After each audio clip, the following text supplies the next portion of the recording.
Hello बच्चों, आज हम न्यूटन्स लॉ और फ्रिक्शन का प्रैक्टिस सेशन रख रहे हैं। सवाल अगेन थोड़े से बढ़िया ही चूज़ किए हैं, जिनके अंदर हर सवाल के अंदर एक से ज़्यादा कॉन्सेप्ट हो, इस तरह के क्वेश्चंस चूज़ किए हैं। अगेन एम इज़ कि आप लोग बातें सीख पाओ, और अगर मान लो कोई टफ सवाल भी अगर जेईई के अंदर अगर न्यूटन्स लॉ और फ्रिक्शन का है तो वो भी आपसे बन पाए। कुछ बच्चों को प्रिपरेशन के दौरान हो सकता है कि किसी किसी जगह कुछ डाउट्स हों, कोई दिक्कतें हों नॉन अकेडमिक, तो उसके लिए हम लोगों ने competition.com या फिर हमारा जो कंपटीशन की जो ऐप है, कंपटीशन डिजिटल नहीं, कंपटीशन की जो ऐप है उस पर एक बैच बना रखा है प्रिपरेशन मंत्रा नाम से। इसका एक्सेस सभी के पास है, कोई भी इस प्रिपरेशन मंत्रा वाला जो बैच है उसको एक्सेस कर सकता है। इसके अंदर हम लोग हर सैटरडे और हर ट्यूसडे की मॉर्निंग के अंदर एक वीडियो डालते हैं, वीडियो पब्लिश करते हैं। उसके अंदर हम जो भी बच्चों को रेगुलर प्रॉब्लम्स आती हैं उसको एड्रेस करते हैं। ठीक है, तो इसमें जितने भी पुराने वीडियोस पड़े वो भी आप देख सकते हो, और हर वीडियो के साथ लिखा हुआ है कि वो वीडियो किस प्रॉब्लम को एड्रेस करते हुए। तो अगर कोई आपको लगे कि हाँ कोई ऐसी प्रॉब्लम है जिसका सॉल्यूशन इन वीडियोस में से किसी में है, तो आप उसको चेकआउट कर सकते हो।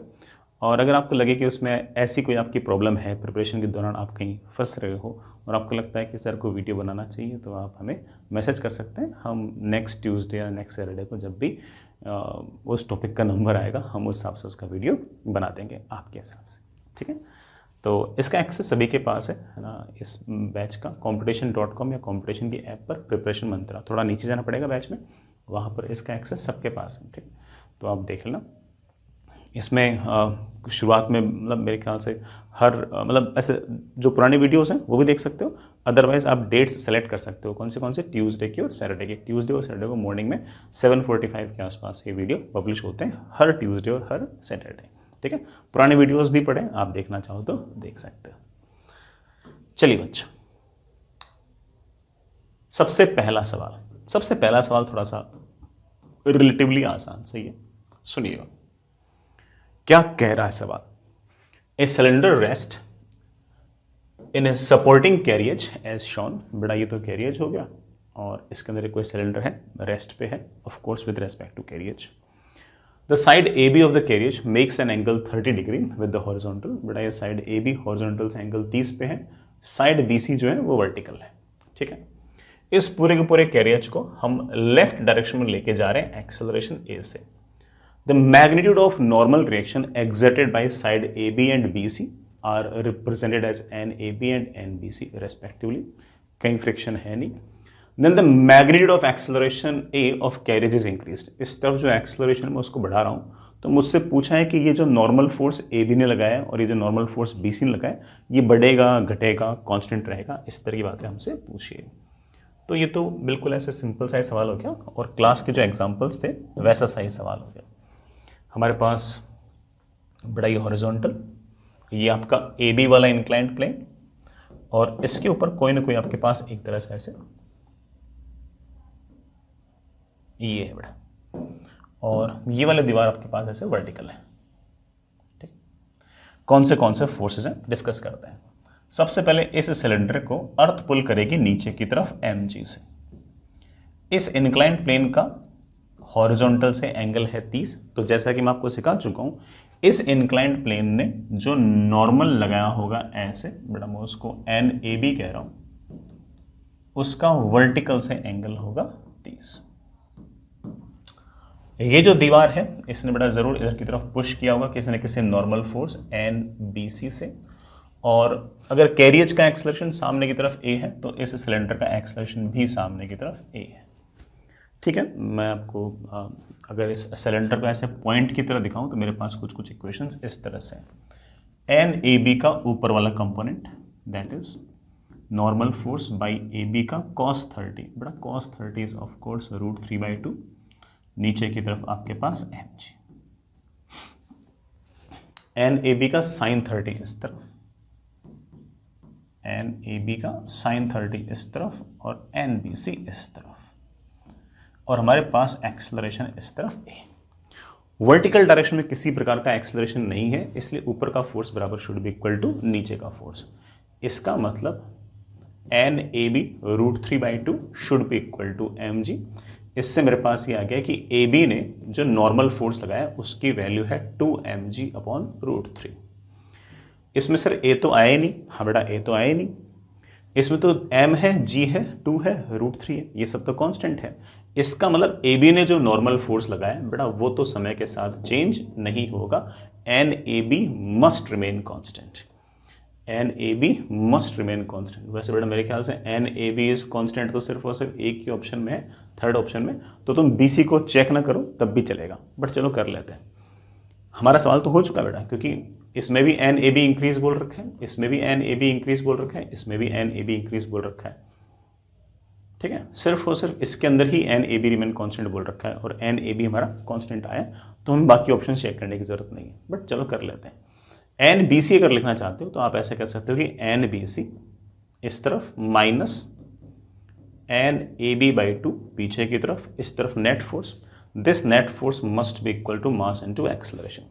हम जानते हैं कि सवाल के अंदर साफ साफ बोल रखा है कि एक्सेलरेशन टाइम के साथ बढ़ा रहे हो, अगर एक्सेलरेशन टाइम के साथ बढ़ोगे तो ऑफकोर्स नेट फोर्स आपका बढ़ेगा, ठीक है। ये तो कांस्टेंट है तो ऑफकोर्स इसको बढ़ना चाहिए, तो NBC को टाइम के साथ बढ़ना चाहिए, तो NBC बढ़ना चाहिए और NAB कांस्टेंट रहना चाहिए, but answer must be third.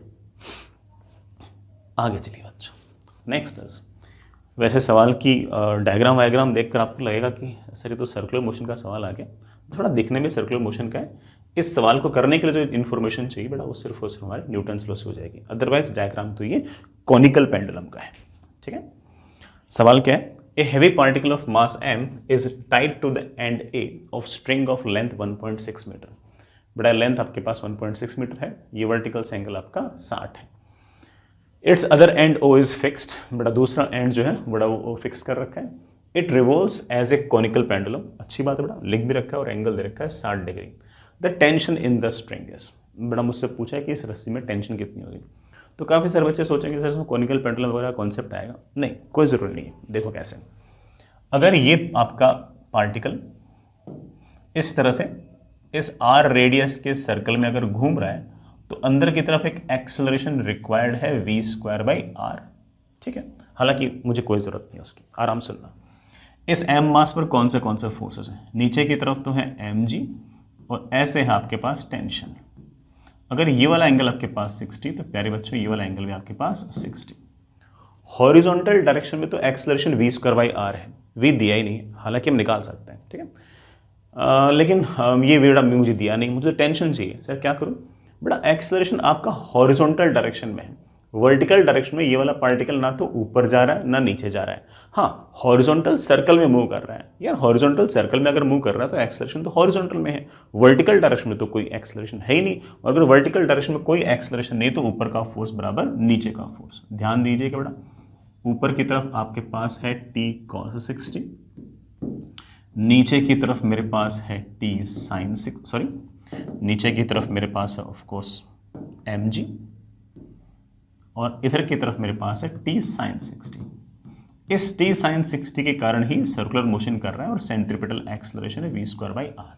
मुझे तो पता है कि वर्टिकल डायरेक्शन में आपका ये पार्टिकल ना तो ऊपर जा रहा है ना नीचे जा रहा है, तो वर्टिकल डायरेक्शन में इक्विलिब्रियम है, तो आप सीधा कह सकते हो कि t cos 60 is equals to mg। ले बेटा, हमें ये v²/r वगैरह की जरूरत थी नहीं, मतलब ऐसे ज़बरदस्ती लिख दिया। बेटा मेरे पास t की वैल्यू आ गई, बेटा cos 60 हाफ होता है ना, तो टेंशन की वैल्यू मेरे पास आ गई है 2mg। There must be some option, बेटा tension comes out to be 2mg।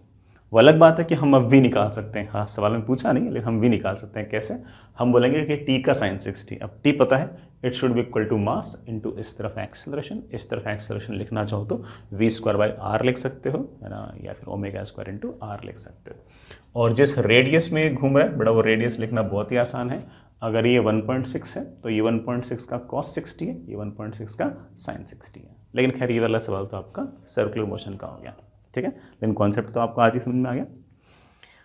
ठीक है बच्चों, आगे चलते हैं। नेक्स्ट ये थोड़ा सा बढ़िया सवाल है, ठीक है। ये सवाल अगर जेई में आता है, जेई मेन में अगर आता है तो आप मान के चल सकते हो कि जेई मेन के उस पेपर का शायद फिजिक्स का शायद ये सबसे टफ वाला सवालों में से एक होगा, बट मेरी ऐसी फीलिंग है कि इस तरह का सवाल पूछ सकते हैं। अगर ना भी पूछें तब भी इस सवाल में मेरे पास सिखाने के लिए, बताने के लिए एक दो बातें तो हैं जिससे आपके आसान सवाल भी सही हो सकते हैं। सवाल की लैंग्वेज ढंग से पढ़ेंगे तभी जाके बड़ा सारी बातें हमें समझ में आएंगी। A boy and A block both of same mass, बेटा लड़के का मास भी m है, ब्लॉक का मास भी m है, ठीक है। ब्लॉक को तो रस्सी से बांध रखा है और बालक ने ऑफ कोर्स ऐसे रस्सी को ऐसे हाथ में ऐसे पकड़ रखा है। Are suspended at the same horizontal level from each end of the string that moves over a frictionless pulley. Pulley frictionless है, मासलेस स्ट्रिंग है, तो हर जगह टेंशन की वैल्यू सेम रहेगी। The boy starts moving upward with acceleration 2.5 metre per second square relative to rope. Rope के relative बालक जो है वो ऊपर की तरफ 2.5 से जा रहा है, ग्राउंड से नहीं, रोप के रेस्पेक्ट में। कैसे कि अगर ये रोप है ना तो वो अपने हाथों को ऐसे रख रहा है ऐसे। अगर रोप फिक्स होती तो ठीक है बेटा, कोई दिक्कत नहीं है, फिर तो आपका एक्सेलरेशन रोप के रेस्पेक्ट में भी 2.5 होता और ग्राउंड के रेस्पेक्ट 2.5 होता। अब क्या होगा कि जैसे जैसे बालक ऊपर जाएगा वैसे वैसे ये m मास का ब्लॉक भी ऊपर जाएगा। सो ऊपर जाएगा, हाँ बेटा बिल्कुल ऊपर जाएगा, मैं समझाता हूँ आराम से। जब ये m मास का ब्लॉक ऊपर जाएगा तो ये रस्सी आएगी, ये रस्सी जाएगी ऊपर, ये रस्सी आएगी नीचे, तो ये रस्सी लगातार नीचे आएगी और इस रस्सी पर धीरे धीरे बालक ऐसे अपने हाथ धीरे धीरे ऊपर लेता जाएगा, लेता जाएगा। सोचते हैं, पहले इस बालक को देखते हैं। इस बालक का एक्सेलरेशन, बड़ा बालक को रस्सी खींच रही है ऊपर की तरफ t से और नीचे की तरफ mg। इसका एक्सेलरेशन बड़ा मान लेता हूं ऊपर की तरफ आएगा a। सर a तो 2.5 है, नहीं बेटा 2.5 रस्सी के रेस्पेक्ट में है, ग्राउंड के रेस्पेक्ट में मैं a मान लेता हूं। रस्सी और ग्राउंड के रेस्पेक्ट में क्या अंतर है वो धीरे धीरे अपन देख लेंगे। t ऊपर है, mg नीचे है, तो ऊपर की तरफ नेट फोर्स आ गया है t minus mg, that should be equal to mass into acceleration. ठीक है, ब्लॉक की बात करते हैं। हमें जिस तरह से सवाल के अंदर दे रखा है कि रस्सी लाइट है, पुल्ली फ्रिक्शनलेस है, तो यहां टेंशन टी तो यहां पर भी टेंशन टी, तो इस m मास के ब्लॉक पर t ऊपर mg नीचे। मान लेते हैं कि इसका एक्सेलरेशन है ऊपर की तरफ a डैश, मान लेते हैं कि a डैश। तो इक्वेशन क्या है कि बेटा t dash minus mg is equals to m into a dash. अरे ये वाली sorry t minus mg should be equal to m into a dash. अरे ये तो a डैश की बेटा वैल्यू a के बराबर आ गई, क्योंकि जो इक्वेशन ये है वही इक्वेशन ये है। सर आपने तो ये सिखाया था कि ये वाला ब्लॉक अगर ऊपर जाएगा, ये वाला ब्लॉक अगर ऊपर जाएगा तो ये वाला ब्लॉक नीचे जाएगा। ये बेटा ब्लॉक थोड़ी है, ये ब्लॉक थोड़ी है। इसके और इसके बीच में जो रस्सी बंधी हुई है उस रस्सी की लेंथ फिक्स थोड़ी है, क्योंकि बालक तो रस्सी पे कैसे चढ़ रहा है, यूं करते करते यूं करते करते यूं करते करते, तो जो रस्सी उसके और ब्लॉक के बीच में फंसी हुई है, मतलब उस बालक के हाथ के और उस ब्लॉक के बीच में जो रस्सी है, उस पूरी रस्सी की लेंथ फिक्स थोड़ी है। रस्सी तो लगातार नीचे की तरफ निकलती जा रही है यूं धीरे धीरे धीरे। तो दोनों का एक्सेलरेशन ऐसे जरूरी नहीं कि इसका जितना ऊपर उसका उतना नीचे, वैसा जरूरी नहीं है, बल्कि हमने देखा कि दोनों का एक्सेलरेशन ही ऊपर की तरफ a आ रहा है। ठीक है, आ भी सकता है। और ऑब्वियस बात है कि इन दोनों के बीच में जो रस्सी है ना उसकी लेंथ लगातार घटती जाएगी। थोड़ी देर बाद ये वाला ब्लॉक चलते चलते चलते ये बालक चलते चलते ऊपर पहुंच जाएंगे और बाकी रस्सी ऐसे नीचे लटकती जाएगी। यहां तक बात समझ आ गई? अब सुनना, इस ब्लॉक का एक्सेलरेशन है ऊपर की तरफ a, तो इस रस्सी का एक्सेलरेशन है ऊपर की तरफ a, तो इस रस्सी का एक्सेलरेशन है नीचे की तरफ a। आराम से गौर करना, रस्सी आ रही है नीचे की तरफ a से और बालक जा रहा है ऊपर की तरफ a से। रस्सी के रेस्पेक्ट में बालक का एक्सेलरेशन क्या है? बेटा ने आपको सिखा रखा है रिलेटिव एक्सेलरेशन कैसे निकालते हैं। रस्सी के रेस्पेक्ट में अगर बालक का अगर एक्सेलरेशन निकालना है तो रस्सी के एक्सेलरेशन को उल्टा करके जोड़ दो। रस्सी के एक्सेलरेशन को उल्टा करके मैंने जोड़ा तो बड़ा बालक का एक्सेलरेशन आ गया है रस्सी के रेस्पेक्ट में ऊपर की तरफ 2a। इस a को उल्टा करके जोड़ा तो ऊपर की तरफ आ गया है 2a। ध्यान से देखो तो रस्सी के रेस्पेक्ट में बालक का एक्सेलरेशन मुझे 2.5 मीटर पर सेकंड स्क्वायर दे रखा है, तो रस्सी के रेस्पेक्ट में बालक का एक्सेलरेशन आ गया 2.5 मीटर पर सेकंड स्क्वायर। इससे a की वैल्यू आ गई है 1.25 metre per second square. a की value 1.25 metre per second square आ गई। इस बात का अर्थ समझ में आ गया? इस बात का अर्थ ये हुआ कि ग्राउंड के रेस्पेक्ट में ये बालक जा रहा है ऊपर की तरफ 1.25 मीटर पर सेकंड स्क्वायर से, ये ब्लॉक भी ऊपर की तरफ जा रहा है 1.25 मीटर पर सेकंड स्क्वायर से। ये रस्सी भी जा रही है 1.25 से, ये रस्सी नीचे आ रही है 1.25 से, ये रस्सी आ रही है नीचे की तरफ 1.25 से, बालक जा रहा है ऊपर की तरफ 1.25 से, तो रस्सी को लगता है कि बालक ऊपर की तरफ आ रहा है 1.25 प्लस 1.25। रिलेटिव एक्सेलरेशन के लिए बेटा हम एक्सेलरेशन उल्टा करके जोड़ते हैं, कितने से, 2.5 से ऊपर आता हुआ उसको नजर आएगा। लेकिन खैर मेन मुद्दा क्या है, रस्सी में टेंशन पूछी है, न्यूटन्स लॉ लगा दो। न्यूटन्स लॉ क्या कहता है कि इस m मास के बालक को रस्सी खींच रही है ऊपर की तरफ t से, नीचे की तरफ mg, बड़ा 10 किलो का बालक है क्या, ठीक है, तो 100 न्यूटन, और ग्राउंड से अगर देखें तो इसका एक्सेलरेशन ऊपर की तरफ बड़ा 2.5 नहीं है, 1.25 है। हमें तो काम ही एक आता है, वो क्या है कि अगर एक्सेलरेशन है ऊपर तो नेट फोर्स है ऊपर की तरफ बड़ा नेट फोर्स कितना है, t minus 100, this net force must be equals to mass into acceleration. Mass है 10, एक्सेलरेशन है 1.25, टेंशन की वैल्यू आ गई बड़ा कितनी, 112.5 न्यूटन। 112.5 न्यूटन कोई ऑप्शन है क्या, बिल्कुल है, ये हमारा बड़ा आंसर। आई होप सभी बच्चे समझ गए होंगे, and I know it very well कि सवाल थोड़ा सा डिफिकल्ट तो था ही, लेकिन बट स्टिल कॉन्सेप्ट खूब सारे थे। रिलेटिव एक्सेलरेशन का कॉन्सेप्ट भी था, और ऑब्वियस बात है कि ये वाला कॉन्सेप्ट भी था कि बालक और ब्लॉक दोनों एक साथ ऊपर जा सकते हैं, जस्ट बिकॉज कि इनके बीच में जो रस्सी है बेटा उसकी लेंथ फिक्स नहीं है, बालक धीरे धीरे रस्सी को यूँ खींचता जाएगा और नीचे रस्सी लटकती जाएगी। अगर यहाँ पर बालक की जगह अगर ब्लॉक होता फिर तो ऑब्वियस बात है कि ये वाला ब्लॉक ऊपर जाता, ये वाला ब्लॉक नीचे जाता, लेकिन बालक ने रस्सी पकड़ रखी है और पकड़ी पकड़ी पकड़ी धीरे धीरे ऊपर आएगा। रस्सी की लेंथ जो है बालक से लेकर ब्लॉक के बीच की बेटा वो फिक्स नहीं है, ठीक है। दोनों का मास सेम था, टेंशन सेम थी, दोनों का एक्सेलरेशन भी ऊपर की तरफ सेम आया।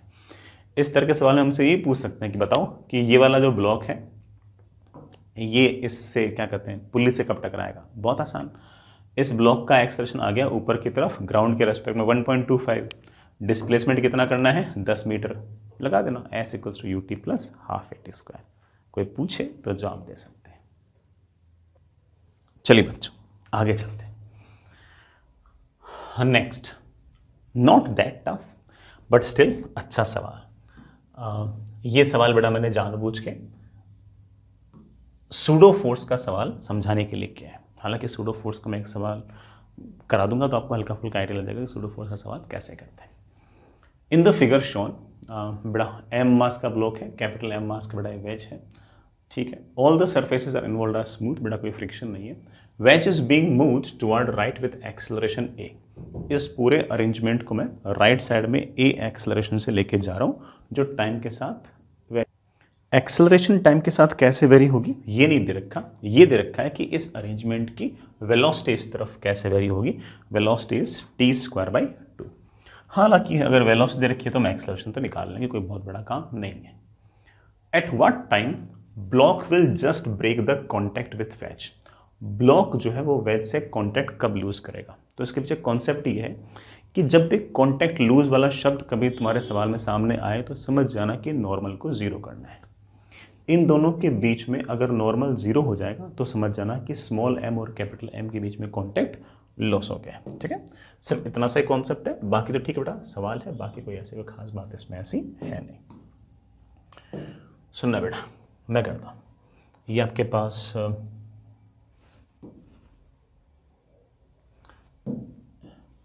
ये कैपिटल है, ये बड़ा आपका स्मॉल है, रस्सी बड़ा आपने ऐसे बांधी रखी है, ये स्मॉल है। आप सारे के सारे अरेंजमेंट को इस तरफ वेलोसिटी है, बड़ा वेलोसिटी है t²/2। ये वाला एंगल मुझे दे रखा है 45। Velocity as a function of time होती है, तो मेरे बालक जानते हैं कि एक्सेलरेशन जो है वो आपका dv/dt होता है। dv/dt बड़ा इसको टाइम के रेस्पेक्ट में अगर डिफरेंशिएट करूंगा तो t आ जाएगा। इसका मतलब एक्सेलरेशन कांस्टेंट नहीं है, लगातार टाइम के साथ बढ़ रहा है। मतलब 1 सेकंड पर एक्सेलरेशन होगा 1 metre per second square, 2 second पर एक्सेलरेशन होगा 2 metre per second square, 5 second पर एक्सेलरेशन होगा 5 metre per second square, 20 second पर एक्सेलरेशन होगा 20 मीटर पर सेकंड स्क्वायर। मुझसे पूछा है बताओ वो वाला टाइम बताओ जब इन दोनों के बीच में कॉन्टैक्ट लूज हो जाएगा। सोच लेंगे। सवाल वैसे ग्राउंड से भी कर सकते हो, लेकिन मैं जानबूझ के आपको सूडो फोर्स का एक सवाल कराने के लिए ग्राउंड से ना करा के यहां बैठ के सवाल कराऊंगा। आप यहां बैठे और अब इस ब्लॉक को देख रहे हो, देखो कौन से फोर्स हैं। सबसे पहले नीचे की तरफ आपके पास आएगा mg। इस इंक्लाइंड प्लेन ने जरूर कोई ना कोई नॉर्मल लगाया होगा, इस रस्सी ने जरूर कोई ना कोई टेंशन लगाई होगी। बस सर इतना ही फोर्स? नहीं, एक फोर्स बच गया।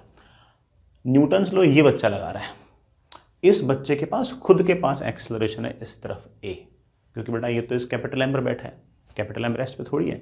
अगर इसके पास एक्सेलरेशन है तो ये सारे के सारे फोर्सेस के साथ साथ एक सूडो फोर्स भी लगाएगा, और ये सूडो फोर्स किधर लगाएगा?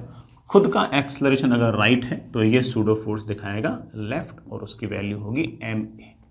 हाँ, ये जरूर है कि इस बालक को ये वाला जो ब्लॉक है ये इक्विलिब्रियम पे नजर आएगा, क्योंकि ये वाला ब्लॉक भी इस वेज पर है और ये वाला बालक भी इस वेज पे, तो इसको वो इक्विलिब्रियम पर नजर आएगा। एंगल बड़ा आपका 45 है, तो कंपोनेंट लेना कोई बहुत बड़ा टास्क नहीं है। ठीक है, अभी करते हैं बेटा, इस बालक के रेस्पेक्ट में इस पर जो फोर्सेस लगे इसके कंपोनेंट्स करते हैं। टेंशन इंक्लाइंड प्लेन के अलोंग है, नॉर्मल फोर्स इंक्लाइंड प्लेन के परपेंडिकुलर है। ये जो mg है बेटा, इसके दो कंपोनेंट आएंगे, ये mg cos 45, ये mg sin 45। हालांकि बेटा mg cos 45 भी mg/√2 होगा और mg sin 45 भी mg/√2 होगा। इसी तरह से ma के कंपोनेंट भी कर दो। अभी करता हूं बेटा, आराम आराम से देखना। मैंने मेरे बच्चों को सिखा रखा है कि अगर ये वाला एंगल थीटा तो ये वाला एंगल थीटा, तो ये वाला angle of course 90 minus theta, ये वाला एंगल आपके पास वापस से थीटा। हालांकि कोई फर्क नहीं पड़ता क्योंकि थीटा बड़ा कितना है 45। ma के कंपोनेंट इस तरफ आएगा, इस तरफ ma का cos 45, इस तरफ ma का sin 45। ma का sin 45 ma/√2, इधर की तरफ ma का cos 45, that is ma/√2।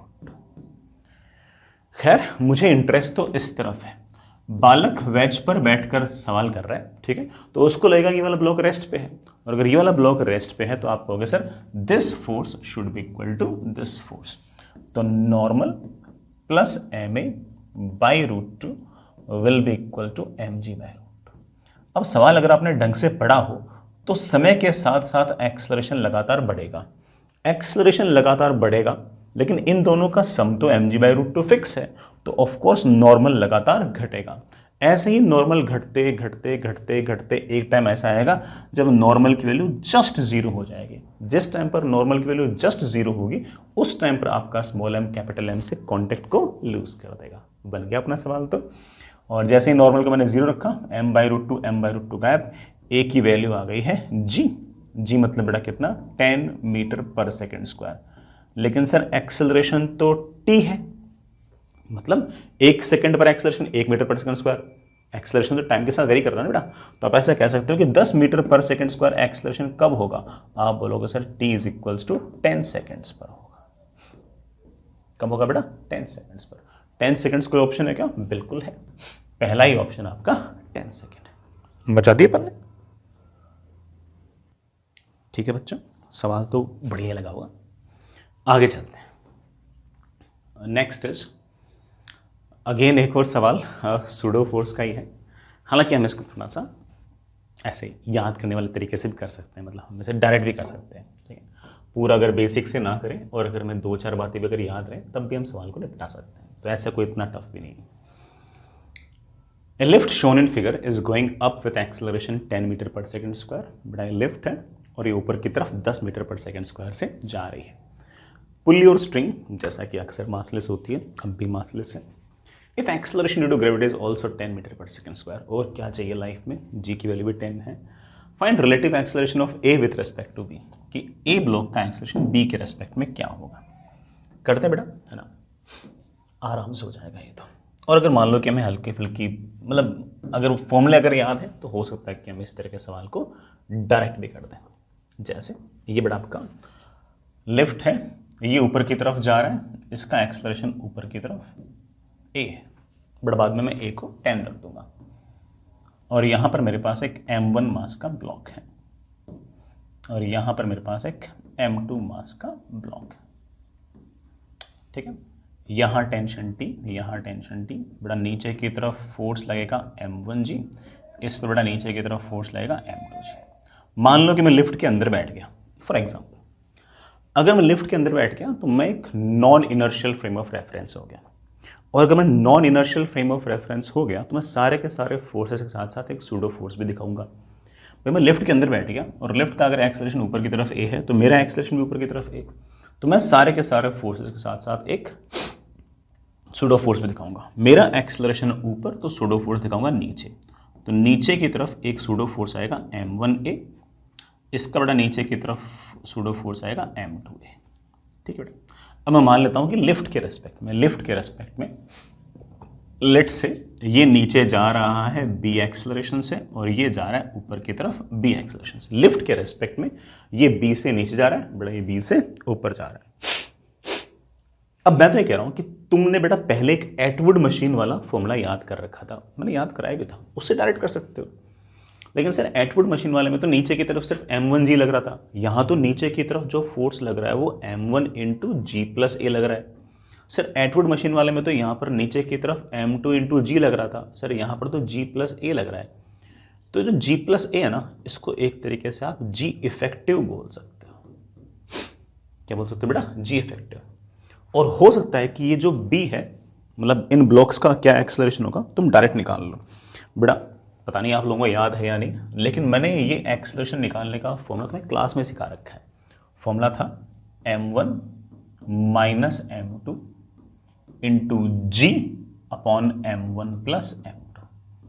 Sorry बेटा, यहां पर g नहीं आएगा, यहां पर g इफेक्टिव आएगा, क्योंकि नीचे की तरफ m1g थोड़ी लग रहा है, m2g थोड़ी लग रहा है, m1g प्लस ए और m2g प्लस ए लग रहा है। तो जहां पर g इफेक्टिव लिखा है ना, वहां हटा दो बेटा, वहां g इफेक्टिव की वैल्यू कितनी हो जाएगी? g प्लस ए हो जाएगी। ले बेटा, ये 2 माइनस 1 अपॉन 2 प्लस 1। बेटा g की वैल्यू 10 है और a की वैल्यू भी 10 है। कुल मिलाकर बेटा मेरे पास आ गया है that is equals to 20/3 metre पर सेकेंड स्क्वायर। बेटा कितना आ गया? 20/3 मीटर पर सेकेंड स्क्वायर। बेटा 2, हाँ ठीक है, 20/3। अब जो बच्चे इमोशनल होते हैं ना, वो सड़क से देखेंगे, ओ माय गॉड मेरा 20/3 metre per second square answer आ गया है, ओहो 20/3 मीटर पर सेकंड स्क्वायर तो पहला ही ऑप्शन है, फटाक से टिक लगा देता हूँ। गलत हो गया। सवाल में ये नहीं पूछा कि लिफ्ट के रेस्पेक्ट में ब्लॉक्स का एक्सेलरेशन क्या है, मुझसे साफ साफ सवाल पूछा है कि find relative acceleration of A with respect to B, कि ए का एक्सेलरेशन बी के रेस्पेक्ट में कितना है। ए का एक्सेलरेशन अगर बी के रेस्पेक्ट में निकालना है तो बी के एक्सेलरेशन को उल्टा करके जोड़ दो। बी के एक्सेलरेशन को उल्टा करके अगर जोड़ोगे तो बड़ा बी इसका एक्सेलरेशन बी नीचे की तरफ, इसका एक्सेलरेशन बी ऊपर की तरफ, इसको उल्टा करके जोड़ो। उल्टा करके जोड़ा तो नीचे की तरफ बड़ा कितना एक्सेलरेशन आ जाएगा? 2b। So answer is not be, answer is basically 2b। और बड़ा वो कितना आ गया? 40/3 मीटर पर सेकेंड स्क्वायर। ठीक है, मैं फिर से इस बात को बोलता हूँ कि ये ऐसी कॉमन मिस्टेक है जो तुम्हें कितनी बार ही समझा दो कि बेटा ये वाली गलती नहीं करनी, लेकिन तुम करोगे। वो क्या है कि सवालों के अंदर कई बार क्या होगा कि जो एक्सप्रेशन तुम सोल्व कर रहे होगे उससे जो आंसर आएगा तुम सीधा वही देख लोगे और पूछा कुछ और होगा। तो बेटा ये नहीं पूछा कि इन दोनों ब्लॉक्स का एक्सेलरेशन लेफ्ट के रेस्पेक्ट में कितना है, पूछा है कि एक ब्लॉक का एक्सेलरेशन दूसरे के रेस्पेक्ट में कितना है। तो है ना, कितना ही समझा दो, हालांकि तुम करोगे अपने हिसाब से, बट ठीक है। आई रियली होप बेटा सारा समझ में आ गया होगा। फिर भी कोई बच्चा कहता है कि नहीं सर मैं तो है ना बेसिक से करूंगा, बेटा बेसिक से करना चाहता, बेसिक से कर लो, बेसिक से कर लो। तो कोई कहता है सर मेरे को फॉर्मूला याद नहीं है वाला, आपने कब पढ़ा दिया, हालांकि मैंने कल ही पढ़ाया था, बट फिर भी कोई बच्चा कहता है कि सर मेरे को तो याद नहीं है। बेटा कोई दिक्कत नहीं है, इस ब्लॉक पर नीचे की तरफ फोर्स लग रहा है m1g प्लस ए, ऊपर की तरफ लग रहा है टेंशन, तो नीचे की तरफ नेट फोर्स आ गया है ये, that must be equals to mass into acceleration. इस ब्लॉक का एक्सेलरेशन है ऊपर, तो नेट फोर्स है ऊपर, ऊपर की तरफ नेट फोर्स कितना है? दिस माइनस दिस, तो T minus m2g plus a should be equal to m2 into इसका ऊपर की तरफ एक्सेलरेशन। लो बेटा दोनों इक्वेशन जैसे ऐड करोगे बड़ा आपके पास वापस से वही आ जाएगा। देन आंसर बी नहीं बेटा, आंसर 2b है, क्योंकि मुझे एक ब्लॉक का एक्सेलरेशन दूसरे के रेस्पेक्ट। चलो बच्चों अगला सवाल करता है। नेक्स्ट इज बढ़िया सा सवाल है बेटा, सुनिएगा। सवाल वैसे फ्रिक्शन का है और सवाल इस तरह का है जिसमें काइनेटिक फ्रिक्शन, स्टैटिक फ्रिक्शन सबका ही रिवीजन हो जाएगा। मतलब सारे फॉर्मूला का रिवीजन तो हो ही जाएगा। ब्लॉक ए है बेटा, ब्लॉक बी है, दोनों का मास बेटा सेम है। ए को बेटा मैंने राइट साइड में एक वेलोसिटी दे दी है, तो ऑब्वियस बात है कि ए और बी के बीच में काइनेटिक फ्रिक्शन लग जाएगा। कोफिशिएंट ऑफ फ्रिक्शन बिटवीन ए और बी दे रखा है 3μ/2 और बी और ग्राउंड के बीच में मुझे दे रखा है म्यू। चारों ही ऑप्शन में बी के एक्सेलरेशन को डिस्कस कर रखा है, तो मुझे ज़्यादा इंटरेस्ट बी के एक्सेलरेशन में है। ए का एक्सेलरेशन तो वैसे भी निकालना बहुत आसान था, तो ए का तो पूछा ही नहीं सवाल के अंदर, बेटा बी का ही एक्सेलरेशन मुझसे पूछा है। सोचते हैं बेटा, ये आपके नीचे वाले सरफेस, इसके ऊपर आपका ये बी वाला ब्लॉक, इसका मास बेटा स्मॉल है, इसके ऊपर आपका ए वाला ब्लॉक, इसका मास बेटा आपके पास है। यहां पर कोफिशिएंट ऑफ फ्रिक्शन सवाल में दे रखा है 3μ/2, यहां बेटा कोफिशिएंट ऑफ फ्रिक्शन मुझे दे रखा है म्यू। इस ब्लॉक को मैंने सामने की तरफ कोई ना कोई वेलोसिटी दे दी, ए वाले ब्लॉक को। ए वाले ब्लॉक की अगर मैं एफबीडी बनाऊं बेटा, कौन से फोर्सेस हैं? सबसे पहले ए वाले ब्लॉक पर नीचे की तरफ mg लगेगा, बी वाला ब्लॉक इसको ऊपर की तरफ पुश करेगा किसी न किसी नॉर्मल फोर्स से, इसके पास वेलोसिटी होगी आगे, तो काइनेटिक फ्रिक्शन लगेगा पीछे। उस काइनेटिक फ्रिक्शन को लिखना बहुत आसान है, म्यू, बेटा म्यू की वैल्यू म्यू नहीं है 3μ/2 है, इंटू नॉर्मल, बेटा नॉर्मल फोर्स की वैल्यू जैसा आप देख पा रहे हो बेटा कितना है mg। ठीक है, m मास के ब्लॉक के पास बेटा वेलोसिटी आगे है, फोर्स पीछे है, तो ऑफ कोर्स इसका एक्सेलरेशन भी पीछे आएगा। इसका एक्सेलरेशन मैं पीछे इधर मान लेता हूं a, net force equals to mass into acceleration, mass से मास कैंसिल, एक्सेलरेशन की बेटा मेरे पास वैल्यू आ गई है 3μg/2। एक्सेलरेशन की बजाय अगर रिटार्डेशन कहें तो और अच्छा रहेगा, क्योंकि बेटा वेलोसिटी आगे है और ये एक्सेलरेशन पीछे। हालांकि ए वाले ब्लॉक का एक्सेलरेशन तो मुझसे पूछा ही नहीं था, बट फिर भी ये फ्रिक्शन निकालना मेरे लिए थोड़ा सा जरूरी था। अब बी वाले ब्लॉक को देखते हैं। बी वाले ब्लॉक को देखेंगे तो थोड़ा सा अब हम सवाल के आंसर की तरफ मूव करेंगे।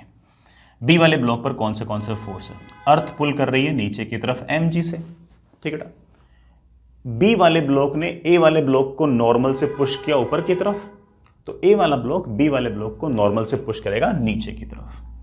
जिस नॉर्मल से पुश कर रहा है नीचे की तरफ उसकी वैल्यू mg है। बी वाले ब्लॉक ने ए वाले ब्लॉक पर काइनेटिक फ्रिक्शन लगाया पीछे, वही kinetic friction A B block पर लगा देगा आगे, तो इस पर वही काइनेटिक फ्रिक्शन लग जाएगी आगे, जिसकी वैल्यू मेरे बच्चे कह रहे हैं कि इट इज 3/2 टाइम्स। ठीक है, ये नॉर्मल और ये mg के कारण ये वाला ब्लॉक आना चाहेगा नीचे, लेकिन नीचे वाले सरफेस नीचे आने देगी नहीं, ग्राउंड से नीचे आने देगा, ग्राउंड इसको पुश कर देगा ऐसे। ग्राउंड जिस फोर्स से पुश कर देगा वो निकालना आसान सा काम है बेटा, नीचे का फोर्स बराबर ऊपर का फोर्स, तो this normal plus mg should be equal to this normal. इस नॉर्मल के लिए mg के बराबर है, तो mg प्लस mg बेटा ये आ गया 2mg। ए वाले ब्लॉक ने बी वाले ब्लॉक पर जो फ्रिक्शन लगाया है आगे की तरफ, उसके कारण आपका बी वाला ब्लॉक जाना चाह रहा है आगे, उसके कारण नीचे वाले सरफेस जो है उसे रोकने के लिए फ्रिक्शन लगा देगी ऐसे। ये फ्रिक्शन कितना होगा, स्टैटिक होगा या काइनेटिक होगा? चेक कर लेते हैं कि इस फ्रिक्शन की मैक्सिमम पॉसिबल वैल्यू क्या हो सकती है। अगर इसकी मैक्सिमम पॉसिबल वैल्यू 3μmg/2 से अगर बड़ी हुई बेटा, फिर तो ये वाला फ्रिक्शनल फोर्स इस ब्लॉक को सामने की तरफ मूव करने ही नहीं देगा। हाँ, अगर इस फ्रिक्शन की वैल्यू ही 3μmg/2 से कम हुई बेटा, फिर तो वाला ब्लॉक आगे की तरफ मूव कर जाएगा और हम एक्सेलरेशन निकाल देंगे। सोचते हैं इस वाले सरफेस पर ये जो फ्रिक्शन है इसकी मैक्सिमम वैल्यू क्या है? मैक्सिमम वैल्यू होगी इस सरफेस पर म्यू, बेटा इस सरफेस पर तो म्यू ही है, मल्टीप्लाइड बाय इस सरफेस पर नॉर्मल, बेटा इस सरफेस पर नॉर्मल है 2mg। अरे यार, ये जो फ्रिक्शनल फोर्स की मैक्सिमम वैल्यू है ये 2μmg है, और अगर ये 2μmg है और ये फोर्स मेरा बेटा 1.5μmg है, तो क्या ये 1.5μmg वाला फोर्स क्या इस ब्लॉक को मूव करा पाएगा? आप बोलोगे नहीं सर, बल्कि आप तो ये भी जानते हो कि यहां पर जो फ्रिक्शनल फोर्स लगेगा उसकी वैल्यू 2μmg नहीं होगी, 2 म्यू एम जी तो मैक्सिमम स्टैटिक फ्रिक्शन लग सकता है। आपको 2 म्यू एम जी की तो जरूरत ही नहीं है, आपको तो सिर्फ और सिर्फ 1.5 म्यू एम जी की ही जरूरत है। क्या 1.5 म्यू एम जी मिल जाएगा? आप बोलोगे हाँ सर बिल्कुल मिल जाएगा। ये मैं आपको थ्योरी में भी सिखा चुका हूं कि स्टैटिक फ्रिक्शन का फॉर्मूला जो होता है वो ऐसा होता है कि static friction is always less than और equal to mu into N, और स्टैटिक फ्रिक्शन की जो मैक्सिमम वैल्यू होती है उसका फॉर्मूला होता है म्यू इंटू एन। यहां पर स्टैटिक फ्रिक्शन की जो मैक्सिमम वैल्यू आ गई है वो आ गई है 2 म्यू एम जी। इसका अर्थ ये नहीं कि 2 म्यू एम जी लगेगा, इसका अर्थ ये है कि 0 से लेकर 2 म्यू एम जी तक कितना भी लग सकता है, बस वो चाहता ये है कि ये वाला ब्लॉक मूव ना करे। तो आपने इस तरफ 1.5 म्यू एम जी लगाया है, तो उसको बैलेंस करने के लिए यहां पर फ्रिक्शनल फोर्स सिर्फ और सिर्फ 1.5 म्यू एम जी ही लगेगा। सर ये फिर 2 म्यू एम जी क्या है? 2 म्यू एम जी से तक कितना भी लग सकता है, 0 से लेकर 2 म्यू एम जी तक कितना भी लग सकता है। हमें कितना चाहिए? हमें तो सिर्फ और सिर्फ 1.5 म्यू एम जी चाहिए। मिल जाएगा क्या? बिल्कुल मिल जाएगा। और अगर मिल जाएगा तो ऑब्वियस बात है कि इस ब्लॉक के पास किसी प्रकार का कोई एक्सेलरेशन नहीं आएगा। ये वाला ब्लॉक थोड़ा क्या रहेगा? रेस्ट पे रहेगा। बी वाला ब्लॉक तो रेस्ट पे रहेगा। यही नहीं, कोई मुझसे पूछ ले कि बी वाले ब्लॉक पर ग्राउंड ने कितना फ्रिक्शनल फोर्स लगाया, तो गंवारों की तरह 2 म्यू एम जी मत बोल देना। ये जो फ्रिक्शन लग रहा है ये चलाना चाहता है, रोकना चाहता है? रोकना चाहता है। तो इधर की तरफ लगाया 1.5 म्यू एम जी, तो ये भी लगा देगा 1.5 म्यू एम जी और रोक लेगा उसको। ऐसा तरह कि 2 म्यू एम जी लग जाएगा। 2 म्यू एम जी तो कितना भी लग सकता है, हमें जरूरत ही नहीं है 2 म्यू एम जी की, मतलब सिर्फ 1.5 म्यू एम जी की ही जरूरत है। B will not accelerate at all, ठीक है ना। और देखो इसमें एक ऑप्शन भी दे रखा है कि B will accelerate toward left with acceleration mu g by 2। ये उन बेवकूफ बच्चों के लिए बताया है जो बच्चे क्या करेंगे, यहाँ पर फ्रिक्शनल फोर्स क्या लिख देंगे? 2 म्यू एम जी, क्योंकि तो फॉर्मुला इधर बैठे हैं कि static friction is equal to mu into N. नहीं, static friction is always less than और equal to mu into N. वो जरूरत के हिसाब से कितना भी हो सकता है। जरूरत तुम्हें 2 म्यू एम जी की है नहीं, इसे रोकने के लिए सिर्फ 1.5 म्यू एम जी की ही जरूरत है। तो लगाओ, ठीक है बच्चों। अगला सवाल करते हैं। नेक्स्ट आसान सा सवाल है बेटा, सुनिएगा। एक टाइम वेरिंग फोर्स, बड़ा फोर्स दे रखा है मुझे 10t। बड़ा 10t का मतलब 1 सेकंड पर फोर्स 10 न्यूटन होगा, 2 सेकंड पर 20 होगा, 3 सेकंड पर 30 होगा, 4 सेकंड पर 40 होगा and so on. t is equal to 0 force लिखना स्टार्ट होता है। Then the time at which block will start sliding on the horizontal surface. ये ब्लॉक किस टाइम पर बेटा स्लाइड करना स्टार्ट कर देगा, किस टाइम पर चलना स्टार्ट कर देगा। तो ठीक है बेटा, ये तो ऐसे ही स्टैटिक फ्रिक्शन का एक तरीके से आसान एग्जाम्पल में से है। कौन से फोर्सेस हैं बेटा? पहली बात तो इस ब्लॉक का मास बेटा कितना? 10 केजी। तो नीचे की तरफ mg, जमीन का नॉर्मल। ये जो फोर्स बेटा 10t, इसके 2 कंपोनेंट आएंगे। इधर की तरफ तो आएगा 10t का cos 37 बेटा। cos 37 इज आई थिंक 3/5, तो ये वाला फोर्स तो आ गया है 60। सॉरी बेटा, cos 37 इज ऑफ कोर्स 4/5 बेटा, ये तो आ गया है 8t। इधर की तरफ आएगा ऑफ कोर्स 10t का sin 37। sin 37 इज 3/5 बेटा, that comes out to be 60। ठीक है, मैंने सिर्फ एक फोर्स छोड़ा है, वो है फ्रिक्शन। सुनना बेटा, वर्टिकल डायरेक्शन में आप कह सकते हो कि this plus this should be equal to this. आप ऐसा कह सकते हो कि normal plus 60 is equals to 100। मेरे पास नॉर्मल की वैल्यू आ गई 100 माइनस 60। समय के साथ बेटा नॉर्मल लगातार घटता जा रहा है। कारण हम जानते बेटा, समय के साथ ये वाला फोर्स बढ़ रहा है तो ये वाला कंपोनेंट बढ़ेगा, ये वाला कंपोनेंट बढ़ेगा तो ऑब्वियस नॉर्मल फोर्स लगातार कम होगा। समय के साथ ये सामने की तरफ लगने वाला फोर्स बढ़ रहा है, ब्लॉक सामने की तरफ ना जाए इसलिए ग्राउंड उस पर फ्रिक्शन लगा देगा पीछे की तरफ। शुरुआत में वाला फोर्स ऑफ कोर्स स्टैटिक होगा।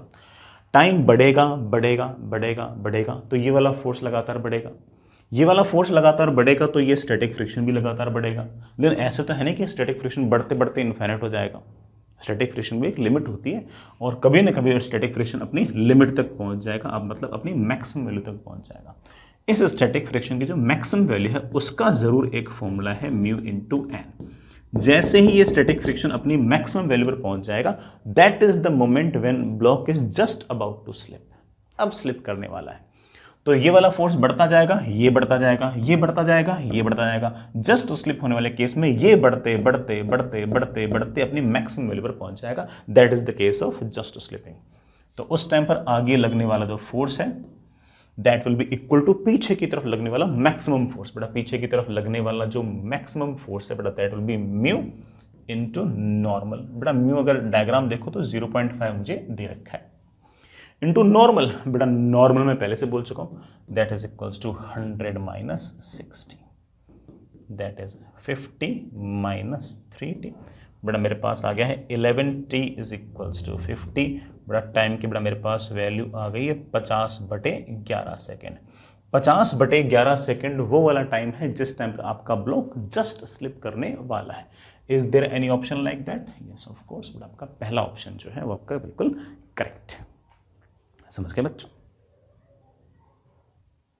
आगे चले बच्चों, नेक्स्ट इज अगला सवाल। बढ़िया सवाल है बेटा, सुनेगा। आपके पास दो ब्लॉक हैं, दोनों का मास सेम है, are kept in touch on an incline plane as shown in figure. बड़ा ऐसे कोई इंक्लाइन प्लेन है, एंगल थीटा है। If theta not is the minimum value of angle theta for which both the block just start sliding. किसी angle theta पर दोनों के दोनों ब्लॉक जो जस्ट स्लाइड करना स्टार्ट करते हैं, तो बताओ कि what is the value of 2 times cot of that angle. तो कई बच्चा तो सोचेगा कि सर ये तो एंगल ऑफ रिपोज ही हो गया। एंगल ऑफ रिपोज बेटा तब होता है जब सिर्फ और सिर्फ एक ही ब्लॉक होता और एक ही कोफिशिएंट ऑफ फ्रिक्शन होता। फिर तो तुम्हें याद था सीधा का सीधा कि sir tan theta is equals to mu, है कि नहीं। लेकिन यहाँ पर बड़ा दो ब्लॉक है, दोनों को मूव कराना है और दोनों के कोफिशिएंट ऑफ फ्रिक्शन जो है वो इंक्लाइन प्लेन के साथ अलग अलग है। तो बेसिक से करना पड़ेगा, कोई और चारा बचा नहीं। एक ब्लॉक होता ना, फिर तो मेरे बच्चे सटाक से बोलते हैं कि sir tan theta equals to mu, तो cot थीटा आ जाएगा 1/म्यू और 1/म्यू फटाक से कर लेते हैं। लेकिन बड़ा एक ब्लॉक का म्यू अलग है, एक ब्लॉक का म्यू अलग है, तो बड़ा बन नहीं पाएगी अपनी बात। तो चलिए सोचते हैं, सोचना ही पड़ेगा। ये हमारे पास एक इंक्लाइन प्लेन, एंगल आपके पास है थीटा, ठीक है। दो ब्लॉक हैं, दोनों का मास सेम है। ये एक ब्लॉक, ये दूसरा ब्लॉक। पूरे सिस्टम की एफबीडी बनाते हैं। सबसे पहले 2mg ऐसे लगेगा, उस 2mg के दो कंपोनेंट आएंगे। इधर की तरफ ऑफ कोर्स 2mg का साइन थीटा, इधर की तरफ mg cos थीटा, इधर की तरफ mg cos थीटा। बड़ा कितना आ जाएगा 2mg cos थीटा। यहां पर कुछ ना कुछ नॉर्मल आ जाएगा n1, यहां पर कुछ ना कुछ नॉर्मल आ जाएगा n2। यहां पर बड़ा ऑब्वियस बात है, कुछ ना कुछ फ्रिक्शन आ जाएगा F1, बड़ा यहां पर कुछ ना कुछ फ्रिक्शन आ जाएगा F2। मैं बहुत श्योर हूं कि शुरुआत में जब एंगल थीटा छोटा था तब ये बड़ा सारा सिस्टम स्लिप नहीं कर रहा था, और स्लिप नहीं कर रहा था तो नीचे का फोर्स बराबर ऊपर का फोर्स। तो नीचे की तरफ मेरे पास लग गया 2mg साइन थीटा और ऊपर की तरफ मेरे पास लग गया F1 और F2, है कि नहीं, है कि नहीं। F1 F2 दोनों स्टैटिक है, F1 F2 दोनों स्टैटिक है। अच्छी बात है बेटा, यहां तक ठीक मामला। सर वो जो नॉर्मल फोर्स आपस में दोनों पे लगाया वो बड़ा वो नहीं दिखा रहा मैं जानबूझ के। वही नॉर्मल फोर्स इस पर आगे लगाया, वही फोर्स इस पर नीचे लगाया, तो पूरे सिस्टम पर तो वाला नॉर्मल फोर्स कैंसिल ही हो जाएगा।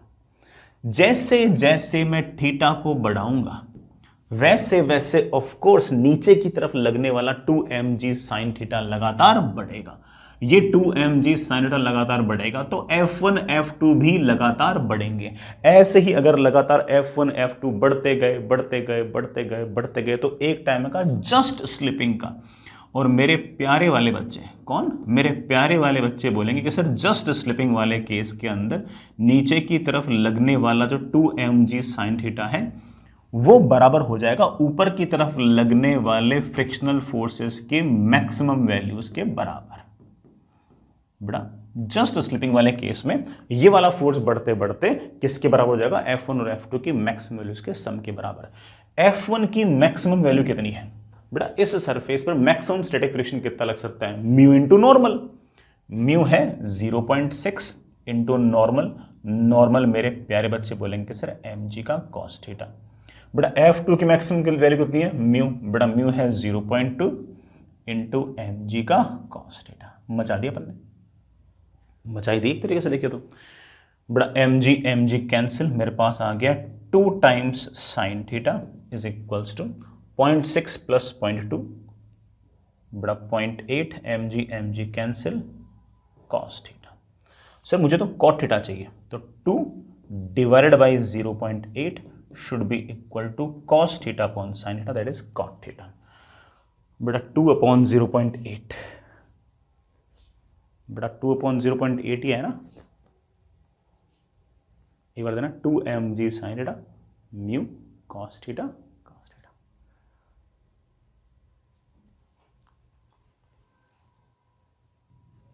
ठीक है बेटा, यहां से मेरे पास कॉट थीटा की वैल्यू आ जाएगी 2.5। बड़ा यहां से मेरे पास कॉट थीटा की वैल्यू 2.5। अगेन बेटा वही गलती हमसे वापस से हो सकती है। सर 2.5 तो ऑप्शन ही नहीं है बेटा, सवाल के अंदर पूछा है find the value of 2 times cot theta, तो बेटा 2 टाइम्स कॉट थीटा की वैल्यू हो जाएगी ऑफ कोर्स 2 इंटू 2.5। बेटा answer comes out to be 5 हमारा आंसर आ जाएगा। दिस इज द आंसर, है ना। तो जो बच्चा हल्का सा थोड़ा सा बड़ा बेवकूफ़ है, थोड़ा सा सवाल को ढंग से नहीं पढ़ता है, कॉशियस नहीं है, अगर मान लो कि इसमें पहले वाले ऑप्शन में 2.5 होता तो वो क्या करता है कि सड़क से 2.5 को टिक लगाया था। वो भूल जाता है कि सवाल के अंदर कॉट थीटा नहीं पूछा, बड़ा क्या पूछा है 2 टाइम्स कॉट थीटा पूछा है। तो ऐसी गलतियां हो जाती हैं। किन से अक्सर ये गलतियां होती हैं? जो सवाल के अंदर इतने कॉशियस नहीं रहते, जो थोड़े उतने माइंडफुल नहीं होते, अटेंटिव नहीं होते, वो ज़्यादा इंटेंसिटी के साथ सवाल को नहीं करते हैं, ऐसे ऊपर ऊपर से सुपरफिशियली सवाल करने की कोशिश करता है। जो बिल्कुल इंटेंसिटी के साथ सवाल करेगा उससे तो कुछ मिस ही नहीं होगा। ठीक है, आगे बेटा आंसर ये नहीं बेटा, आंसर तो वही है। ठीक है, आगे चलते हैं। अगला सवाल अगेन बेटा अच्छा सवाल है, सुनिएगा। A box of mass 10 kg is lowered with downward acceleration 4 metre पर सेकेंड स्क्वायर। बेटा इस बॉक्स का एक्सेलरेशन नीचे की तरफ 4 मीटर पर सेकेंड स्क्वायर है। In the box there is a spring whose lower end is fixed to the box. बड़ा अच्छी बात है, लोअर एंड तो बड़ा बॉक्स से फिक्स कर रखा है, और अपर एंड जो है वो एक बॉल के साथ लगा रखा है जिसका मास है बड़ा 1 kg। ठीक है, एट ए सर्टेन इंस्टेंट जो स्प्रिंग है उसका स्प्रिंग कांस्टेंट 100 न्यूटन पर मीटर है और उसमें 5 सेंटीमीटर का कंप्रेशन है।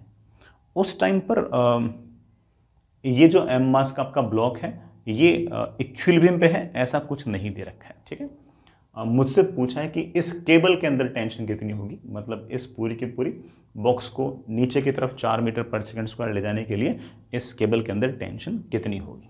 तो कर लेंगे बेटा, मेरे ख्याल से तो कोई इतना बड़ा काम नहीं है। पहले ना ये देखते हैं, स्प्रिंग को देखते हैं। देखो भाई, अगर स्प्रिंग को देखें तो स्प्रिंग का स्प्रिंग कांस्टेंट है के, तो इसमें टेंशन आएगी के इंटू एक्स, और कंप्रेशन है के की वैल्यू है 100 न्यूटन पर मीटर, और बड़ा कंप्रेशन है 5 सेंटीमीटर। सेंटीमीटर को बड़ा मीटर में कन्वर्ट करना, मीटर से बड़ा मीटर क्या हो गया कैंसिल। बड़ा मेरे ख्याल से स्प्रिंग में टेंशन आ गई है 5 न्यूटन, लेकिन कंप्रेशन है, इस बात का मतलब ये है कि स्प्रिंग बॉल को पुश करेगी ऊपर की तरफ 5 न्यूटन से, और ऑफ कोर्स नीचे वाला जो फर्श का हिस्सा है उसको पुश करेगी नीचे की तरफ 5 न्यूटन से। वैसे स्प्रिंग पुल भी कर सकती है, पुश भी कर सकती है। स्प्रिंग में एक्सटेंशन होता तो पुल करती, बॉल को पुल करती नीचे, और ऑफ कोर्स इस लिफ्ट को पुल करती ऊपर की तरफ। लेकिन स्प्रिंग में कंप्रेशन है तो बॉल को पुश करेगी ऊपर की तरफ, और ऑफ कोर्स बड़ा लिफ्ट को पुश करेगी नीचे की तरफ। आप तो बड़े आराम से लिफ्ट की एफबीडी बनाओ और खुश रहो। ये रही आपकी लिफ्ट। लिफ्ट की जो केबल है उसको तुम टी से खींच रहे हो और मुझे ये टी निकालना है। ये लिफ्ट है या जो बॉक्स है बड़ा, इसका मास है 10 kg। सर उस बॉल का मास भी तो लिखो। मैं बॉल के एफबीडी नहीं बना रहा, मैं बॉक्स की बना रहा हूँ, मैं पहले बोल देता हूँ। ठीक है, बड़ा मेरे पास ये बॉक्स है या जो लिफ्ट है उसका mg है नीचे की तरफ 100, और कोई फोर्स, हाँ जो स्प्रिंग है उसने नीचे की तरफ एक फोर्स लगाया है। बेटा कितना फोर्स लगाया है 5 न्यूटन। ठीक है, स्प्रिंग में कंप्रेशन आया तो बॉल को पुश करती है ऊपर, बेटा लिफ्ट को पुश करती है नीचे, और साथ ही साथ इस बॉक्स का जो 10 kg का मास है उसका एक्सेलरेशन सवाल में बोल रखा है कि नीचे की तरफ है 4 मीटर पर सेकेंड स्क्वायर। हमें तो छोटा सा काम आता है न्यूटन से लगाना। एक्सेलरेशन है नीचे तो नेट फोर्स है नीचे। सर नेट फोर्स नीचे कितना है बेटा, नीचे की तरफ नेट फोर्स है 105 माइनस टी। 105 नीचे, टी ऊपर, तो नीचे की तरफ नेट फोर्स आ गया 105 minus T, that should be equal to lift का मास, मतलब बॉक्स का मास मल्टीप्लाई बाय बॉक्स का एक्सेलरेशन, बड़ा वो है 4। सोल्व करते बेटा टी की वैल्यू मेरे पास आ गई है 65 न्यूटन। बेटा 65 न्यूटन कोई ऑप्शन है क्या? बिल्कुल बेटा 65 न्यूटन आपका ऑप्शन। समझिए बेटा बात। तो मैंने जानबूझ के बेटा उस बॉल की एफबीडी नहीं बनाई, मैंने जानबूझ के लिफ्ट की एफबीडी बनाई है। और लिफ्ट पर कौन से फोर्स थे? स्प्रिंग का फोर्स था, mg था, टेंशन था, 3 फोर्स है, तीनों दिखा दिए, न्यूटन से लगा दिया, बिल्कुल आराम से हमारा काम बन गया, है कि नहीं? आगे चलते हैं। ठीक है बच्चों, आगे चलते हैं। एक और सवाल, अगेन सवाल थोड़ा सा बढ़िया ही है, अच्छा सवाल है, सीखने सिखाने के लिए, बताने के लिए बातें इसमें खूब सारी। 2 ब्लॉक्स हैं बेटा, एक का मास 10 kg, एक का मास 50 kg, फ्री टू मूव है, ठीक है। The coefficient of static friction between the blocks is 0.5, दोनों ब्लॉक्स के बीच में कोफिशिएंट ऑफ फ्रिक्शन 0.5 है। And there is no friction between capital M and ground, यहां पर कोई फ्रिक्शन नहीं है। The minimum horizontal force F is applied to hold small m against capital M is equal to n into 60, find the value of m। इधर से कम कितना force लगाऊं कि ये जो स्मॉल m है ये कैपिटल M पर गिरे नहीं। अगर ये सारा सिस्टम रेस्ट पे होता तो ये कैपिटल F निकालना आसान था, लेकिन ये जैसे मैं F लगाऊंगा सारा सिस्टम सामने की तरफ चलने लग जाएगा, तो थोड़ा सोचना पड़ेगा अपन, लेकिन सोच लेंगे, कोई दिक्कत नहीं है। सवाल समझ में आ गया? F कम से कम कितना लगाऊं कि ये जो स्मॉल m है ये गिरे नहीं, बस इतना सा अपना सवाल है। अगर बेटा वो कैपिटल M की बजाय अगर दीवार होती बेटा, फिर तो सवाल बहुत ज़्यादा आसान हो जाता, ठीक है। हालांकि हम इसे भी कर लेंगे, कोई दिक्कत नहीं। ये रहा बेटा आपका कैपिटल M, ठीक है, और इसके साथ ये रहा आपका स्मॉल m। स्मॉल m को सबसे पहले अर्थ पुल करेगी नीचे की तरफ mg से। मैंने बेटा फोर्स लगा दिया ऐसे कोई ना कोई F, ठीक है। जैसे F बेटा फोर्स लगा दिया, ये वाला ब्लॉक इसको और ये वाला ब्लॉक इसको किसी न किसी नॉर्मल फोर्स से पुश करेंगे। नॉर्मल फोर्स इस पर ऐसे, नॉर्मल फोर्स इस पर ऐसे। इसके कारण ऑब्वियस बात है कि इस ब्लॉक का भी एक्सेलरेशन इस तरफ कुछ ना कुछ आएगा, इस ब्लॉक का भी एक्सेलरेशन इस तरफ कुछ ना कुछ आएगा। ये ब्लॉक mg के कारण गिरना चाहेगा नीचे, तो ऑफ कोर्स ये वाले सरफेस आपकी रफ है, ये फ्रिक्शन लगा देगी ऊपर, और वो जो फ्रिक्शन होगा वो स्टैटिक होगा। वो बड़ा फ्रिक्शन क्या होगा? स्टैटिक होगा। इस स्टैटिक फ्रिक्शन की वैल्यू हम बड़े आराम से सोच सकते हैं। सर कितनी वैल्यू होगी इसकी? बड़ा अगर हम नहीं चाहते कि ये m मास का ब्लॉक गिरे, तो इस स्टैटिक फ्रिक्शन की वैल्यू बड़ा कितनी होनी चाहिए? mg। बड़ा कितनी होनी चाहिए? mg। जस्ट लिमिटिंग केस के अंदर तुम लोग जानते हो इस बात को कि this static friction is equals to इस सरफेस पर म्यू मल्टीप्लाइड बाय बेटा इस सरफेस की normal. Static friction limiting case के अंदर बेटा किसके बराबर हो जाएगा? म्यू इंटू एन के बराबर हो जाएगा। मिनिमम फोर्स पूछा है तो बेटा इस पूरे के पूरे अरेंजमेंट के अंदर एक्सेलरेशन मिनिमम होगा, तो नॉर्मल फोर्स भी आपका मिनिमम होगा, तो उस केस में आपका एक लिमिटिंग केस आ जाएगा। इनइक्वलिटी वगैरह लगाने की जरूरत नहीं है। म्यू की बड़ा वैल्यू आपके पास 0.5 है, तो 0.5 इंटू नॉर्मल। बड़ा नॉर्मल की मेरे पास वैल्यू आ गई है बेटा कितनी? 2mg, that is 2 times small m बेटा कितना है? 10 इंटू 10, 200 न्यूटन का नॉर्मल फोर्स आ गया। लेकिन सर ये 200 न्यूटन थोड़ी पूछा है मेरे से तो ये पूछा है कि ये F कितना लगेगा। कर लेंगे बेटा। अब इस कैपिटल M को देखो, कैपिटल M आपके पास 50 किलो का है, इस पर सामने की तरफ नॉर्मल फोर्स लग रहा है और वो तुमने निकाल लिया है कि कितना है? 200 न्यूटन। और कोई फोर्स तो हॉरिजॉन्टल डायरेक्शन में है नहीं, नीचे वाले सरफेस तो स्मूथ है, तो वहां तो फ्रिक्शन है लगना ही नहीं है। 200 न्यूटन फोर्स लग रहा है इस तरफ, मास इसका है 50, तो ऑब्वियस बात है इसका एक्सेलरेशन आ जाएगा फोर्स डिवाइड बाई मास। बड़ा इसका एक्सेलरेशन आ गया 4 मीटर पर सेकेंड स्क्वायर। इसका मतलब सारा का सारा अरेंजमेंट सामने की तरफ 4 मीटर पर सेकेंड स्क्वायर से जा रहा है। सर अब भी सवाल नहीं हुआ, मुझे चाहिए तो F। अगर ये आपको F चाहिए तो या तो इस स्मॉल m पर हॉरिजॉन्टल डायरेक्शन में न्यूटन्स लॉ लगा दो, या पूरे सिस्टम पर हॉरिजॉन्टल डायरेक्शन में न्यूटन्स लॉ लगा दो। कैसे भी कर लो, आंसर आ जाएगा। जैसे स्मॉल m पर अगर लगाऊं तो 10 kg का ब्लॉक है, इस पर F इस तरफ है और जो नॉर्मल फोर्स इस पर आगे है बेटा वही नॉर्मल फोर्स इस पर पीछे है, कितने का 200 न्यूटन का। This is the net force and net force must be equal to इसका मास इनटू एक्सेलरेशन। मास है बेटा इसका 10 और एक्सेलरेशन इसका इस तरफ है 4। बेटा कुल मिलाकर F की वैल्यू मेरे पास आ गई है 240 न्यूटन। मैं एक तरीके से और सोच सकता हूं इसी F को, कैसे कि ये नॉर्मल फोर्स तो हो जाएगा इंटरनल फोर्स और न्यूटन्स लॉ लगाओ पूरे सिस्टम पर हॉरिजॉन्टल डायरेक्शन में सिर्फ एक फोर्स है, ये F। ये फ्रिक्शन तो बड़ा वर्टिकल डायरेक्शन में हो गया, ये नॉर्मल आपका इंटरनल फोर्स हो गया, नीचे वाले सरफेस आपकी स्मूथ है, mg नॉर्मल सारे वर्टिकल हैं। इकलौता फोर्स है F, दैट इकलौता force should be equal to system का मास इनटू एक्सेलरेशन। सिस्टम का मास है 60, 50 इसका 10 इसका मल्टीप्लाइड बाय सिस्टम का एक्सेलरेशन इस तरफ है 4। बेटा कुल मिलाकर फोर्स की वैल्यू आ गई है 240 न्यूटन। मगर ध्यान रखना बेटा जो भी फोर्स है उसको लिखा हुआ है n इंटू 60। बेटा जो भी आपका फोर्स है उसे लिखा हुआ है n into 60। Find the value of n। बेटा दैट इज इक्वल टू 240। बेटा n की वैल्यू आ गई है 4। कोई इंटीजर टाइप सवाल होगा तो इस तरह से हल्का सा कन्वर्ट कर देते हैं बेटा, ठीक है। वैसे तो आंसर आपके पास 240 है, बट बेटा मुझे बोल रहा है कि जो भी फोर्स रिक्वायर्ड है उसको तुम 60 इंटू एन लिख दो। तो 60 इंटू एन इज 240, तो एन कितना आ गया 4 आ गया। मुझसे एन की वैल्यू पूछी। चलिए बच्चों आगे चलते हैं। एक और सवाल, ये बड़ा सवाल रिलेटिवली आसान है ना, आप खुद भी कर सकते हो क्योंकि बड़ा इस तरह का सवाल मैंने आपको करा रखा है, समझा रखा है, सारी बातें हैं। सॉलिड स्फीयर है, मास बेटा 10 kg का है, स्मूथ इंक्लाइंड प्लेन्स है, ये एंगल 60 ये एंगल 30, दो इंक्लाइंड प्लेन के बीच में बेटा 10 किलो का मास जो फंसा हुआ है। और मुझे पूछा है कि नॉर्मल रिएक्शन एट 2, बेटा इस पॉइंट पर जो नॉर्मल रिएक्शन है वो कितना होगा। हालांकि उस नॉर्मल रिएक्शन को 10x लिखना है, फिर x की वैल्यू निकालनी है, वो तो ठीक है, मेन चीज़ तो नॉर्मल निकालना है। अभी निकाल लेंगे बेटा, अभी निकाल। ये तो बहुत ही स्टैंडर्ड टाइप का सवाल हो गया और इस तरह का सवाल तो ऑब्वियस बात है कि जे मेन लेवल का ही है।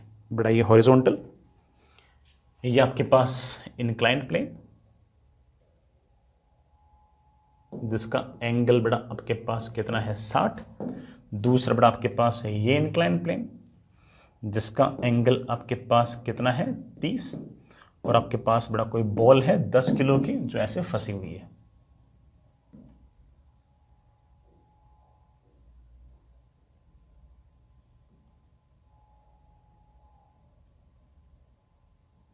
ठीक है, समझ गए होंगे, ऐसे फंसी हुई है। कौन से फोर्सेस? सबसे पहले बेटा 10 किलो की बॉल पर नीचे की तरफ mg। इस वाले इंक्लाइंड प्लेन ने नॉर्मल फोर्स लगाया होगा ऐसे n1। इस इंक्लाइंड प्लेन का हॉरिजॉन्टल से एंगल 90, तो ऑब्वियस बात है कि वर्टिकल से नॉर्मल का एंगल 90 नहीं बेटा 60। इस इंक्लाइंड प्लेन का हॉरिजॉन्टल से एंगल 60, तो इसके द्वारा लगाया गया नॉर्मल का वर्टिकल से एंगल 60 मैं सिखा चुका हूं। इस इंक्लाइंड प्लेन ने बेटा जो नॉर्मल फोर्स लगाया होगा वो ऐसे लगाया होगा n2। और इस ये वाला एंगल अगर 30, तो बेटा ये वाला एंगल भी आपके पास 30। लो बेटा बन गया आपका न्यूटन्स लॉ, लगाते ही काम बन जाएगा। सबसे पहले बेटा नीचे की तरफ आपका mg, बेटा n1 के दो कंपोनेंट आएंगे, इधर की तरफ आएगा n1 का cos 60, इधर की तरफ मेरे पास आएगा n1 का sin 60।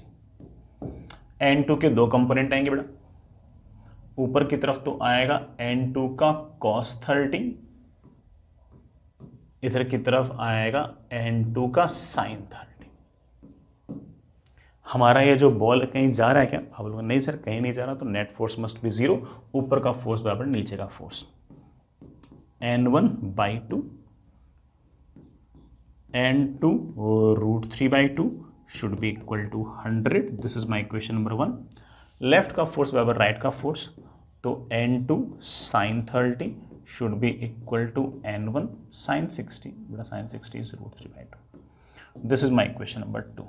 दो इक्वेशन है, दो वेरिएबल है, सॉल्व कर लीजिए। ठीक है, मुझे आंसर तो याद नहीं है, आप लोग कर लेना बेटा।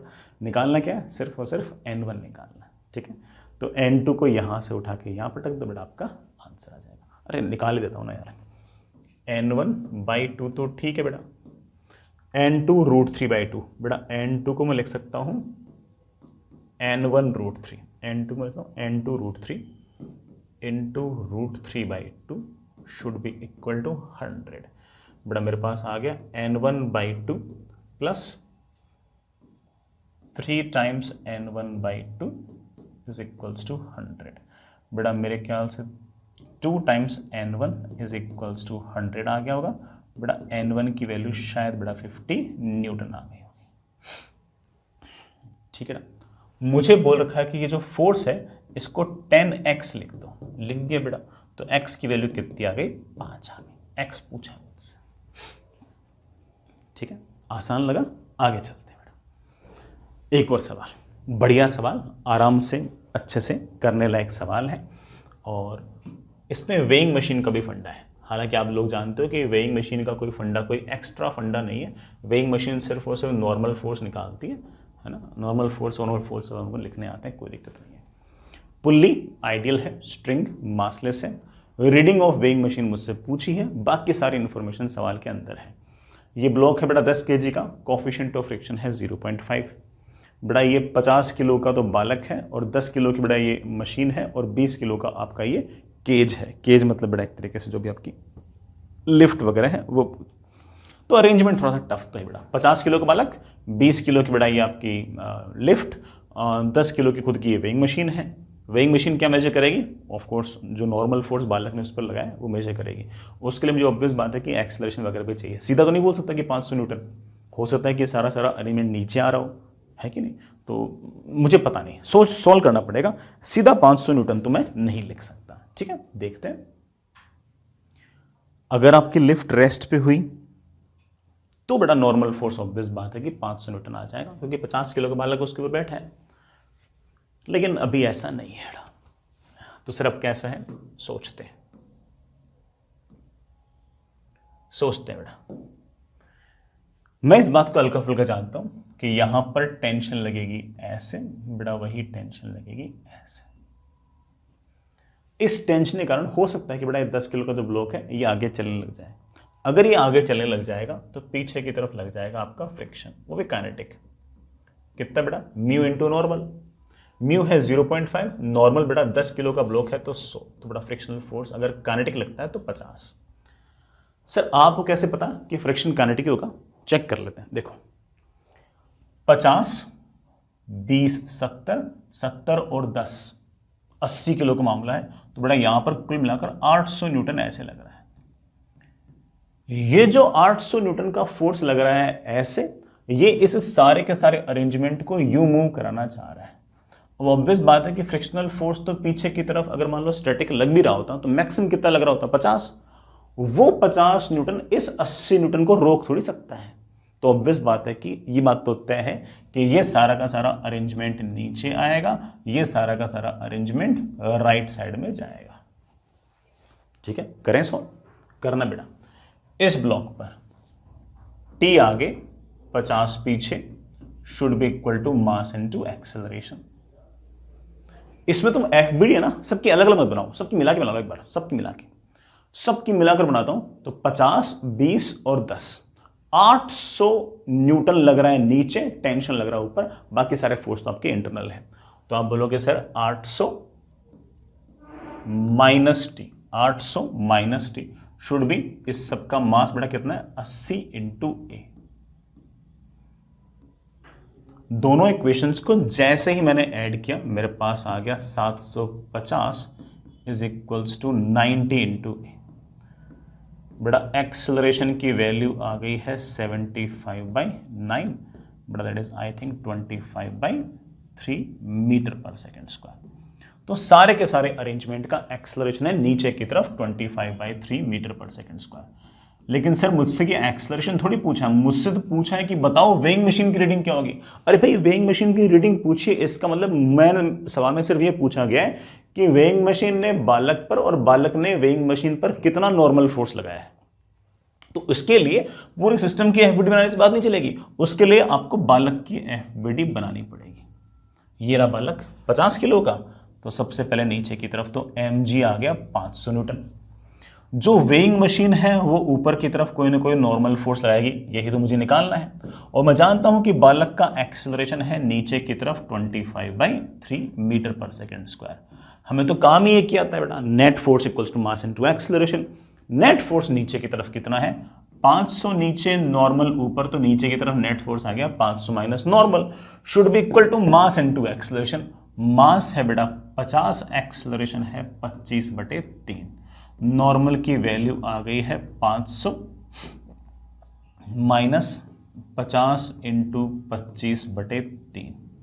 बेटा देखना 3 तो एलसीएम ले लूं, बेटा ये कितना आ गया 1500 माइनस बेटा 25 इंटू 5 125 1250। बेटा मेरे ख्याल से ये आ गया 250/3 न्यूटन। वैसे देखिए तो यही आंसर होना चाहिए, लेकिन थोड़ा सा और दिमाग आपको लगाना पड़ेगा। यूनिट देखो बेटा, बेवकूफ बना रखा है साफ साफ। अब बच्चा तो क्या करेगा, बिल्कुल बच्चा तो जल्दबाजी में बोलेगा कि sir 5x/3 is equals to 250/3। और बच्चा तो खुश भी आता है कि अरे सर देखो देखो, इसमें मेरे में भी बाई 3 आ रहा है, इसमें बाई 3 आ रहा है, सर बढ़िया मामला सेट हो गया। 3 से 3 कैंसिल और x की वैल्यू मेरे पास आ गई है 50। गलत बेटा गलत। सर गलत कैसे, इतना बढ़िया तो किया मैंने। बेटा गलत इसलिए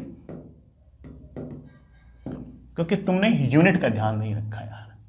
यूनिट का ध्यान कैसे नहीं रखा बेटा, तूने निकाला न्यूटन में और ये आंसर दे रखा है केजी में, तो तुम इस बात को जानते बेटा, मैंने तुम्हें सिखा रखा है 250/3 न्यूटन जो है बेटा, दिस इज 25/3 किलोग्राम फोर्स। जी से डिवाइड कर दिया करो, 10 न्यूटन 1 किलोग्राम फोर्स के बराबर है। दिस इज 25/3 kg, और उसको मैंने जैसे 5x/3 के बराबर किया, बाई 3/3 कैंसिल, x की value comes out to be. तो ऐसी बेवकूफियां सिर्फ और सिर्फ ऐसा नहीं कि मैं ही करवा रहा हूं, ऐसा बेटा जेई वाले भी तुम्हारे साथ करेंगे। तुम पूरा सवाल कर लोगे, सब बढ़िया कर लोगे, सब एकदम चिल्ड टाइप से मामला सेट कर दोगे, और फंसोगे कहाँ बेटा, फंस जाओगे कभी ना कभी यूनिट में फंस जाओगे, कभी सवाल पढ़ने में गलती हो जाएगी। तो जब तक हम इस तरह की कमियां दूर नहीं करेंगे तब तक हमारी मेहनत पर ऐसे ही पानी फिरता रहेगा। पूरा सवाल बढ़िया से करोगे, सब एकदम बढ़िया, न्यूटन्स लो लगाना और ये करना वो करना, सारा जुगाड़ बढ़िया से कर दोगे। और मात कहाँ खाओगे, मात खाओगे सिर्फ और सिर्फ या तो सवाल पढ़ने में, यूनिट में, कैलकुलेशन में। यहाँ पर मात करने में नुकसान भी होता है। मान लो कोई सवाल नहीं आता, तो क्या हो गया, 0 नंबर मिलेंगे, यही तो होगा, है ना। कोई ऐसे हाथ पाँव तो काट नहीं लेगा, ठीक है। मान लो जेईई मेन के अंदर कोई सवाल तुमने पढ़ा और देखा कि यार ये वाला सवाल तो जिस चैप्टर का है वो चैप्टर मेरे को आता ही नहीं, तो क्या कौन सा कोई पाप हो गया, हमें 0 मार्क्स मिल जाएंगे, दैट्स इट। सवाल पढ़ा नहीं आता, आगे मुंह करके बड़ी मुश्किल से कोई 30 सेकंड के आसपास वेस्ट में। दिक्कत कब होगी, सवाल आता होगा, सारी कैलकुलेशन कर लोगे, 4 मिनट लग जाएंगे, और उसके बाद ऐसी कोई गलती कर दोगे यूनिट के अंदर, कैलकुलेशन में सिली मिस्टेक, पूछा होगा find the value of 2 cot theta, और तुम cot थीटा इक्वल टू 2.5 लगा के आ जाओगे, और बड़ा नंबर कितने आएंगे -1। 4 मिनट सवाल करने के बाद, ऐसे टॉपिक का सवाल करने के बाद जो तुम्हें आता है, तुम्हें नंबर मिल रहे हैं -1। और एक ऐसा सवाल जो हमें नहीं आता, जो हमने पढ़ ही नहीं रखा, उसमें 30 सेकंड में नंबर आ रहे हैं 0। ऑब्वियस बात है कि किसने हमारा नुकसान किया, इसने नुकसान किया। तो जो सवाल हमें नहीं आते वो हमें एग्जाम में इतना नुकसान नहीं करते जितना नुकसान वो वाले सवाल करते हैं जो हमें आते हैं, उसके बावजूद हम उसको गलत करते हैं। तो अगले अगर हम 3-4 महीने की अगर बात करें तो हमारे पास काम ही क्या है, हमारे पास काम है इन पर काम करना, नहीं इस पर काम करना। ये तो ठीक है बेटा, है ना। 25 सवाल होंगे तो हो सकता है कि कोई 2 सवाल ऐसे हो जो मैं ना आते हो, है ना। अपन को ब्रह्मा जी थोड़ी हो सकता है 2 सवाल ना आते अपन को, ठीक है। लेकिन बाकी 23 सवाल आते हैं, वो सही करना इंपॉर्टेंट है, ठीक है। मैं शायद भावनाओं में बह गया, चलिए आगे चलते हैं, कल मिलते हैं।